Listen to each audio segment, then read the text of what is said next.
Judge. It is a tremendous honor to be here today in my great state, in this hallowed hall, for this extremely important endeavor, which we will undertake momentarily.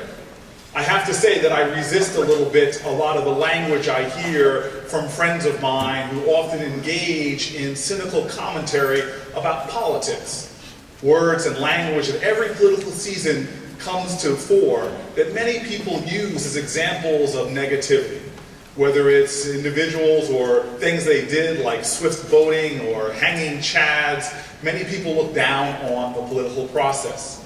A friend of mine was telling me that this season brought about interesting things, from places we never knew about, like Wasilla, Alaska, to even names that if they're said quickly, people might want to say, God bless you, like Blagojevich. But the reality is, the cynicism has to stop. A friend of mine once said to me, and I'll never forget the joke, he said, Corey, where's the word politics come from? And I go, I don't know. Well, it's a Latin root, poly meaning many, and ticks meaning blood-sucking vermin. But that indeed, to me, is not what our nation is about. This country was not built on cynicism. And the political process, though was full of ignominious moments and human frailty, the reality is the political process, new and unique on human soil, this American political process has made for the greatest nation this globe has ever known. We are the world's oldest constitutional democracy. And it was Americans that joined together to try to uphold the highest ideals of humanity, and through the political process, make a nation more perfect than any other. I love New Jersey for so many reasons, but one of the reasons why is I believe that that American ideal of politics and democracy was fused right here in the city of Trenton with the other American ideal that anything is possible, that even if the odds look like they are against you and the night looks dark, that you can shine a light so bright that it casts away cynicism and doubt. It was Washington himself in the winter of 1776 that wrote to his family he thinks the game is up, that the British have routed the Americans in both Long Island and Staten Island. And now he felt, as winter set in, that they were not going to prevail in the Great Revolution. But here in Trenton, men crossing the Delaware without shoes on their feet on a frozen tundra routed the British and the Hessians and began the amazing story of American idealism, of this profound democracy. But this country is not what it is by us pointing to the symbols and the pageantry of America. What makes this nation great is indeed the full story of America. The ugliness, the pain, the hypocrisy, and indeed, yes, the cynicism. There are many people that chose to give up on our democracy, even those who chose to give up on Washington's army and leave it deserting.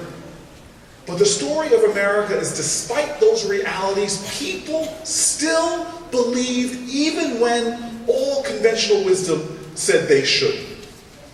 We are a state that has been always a conduit of those who believed in the highest ideals of our nation, even though they were facing the most savage realities. There were slaves who were escaping from the South, who found passage here in New Jersey through the Underground Railroad. They believed in the ideals of America.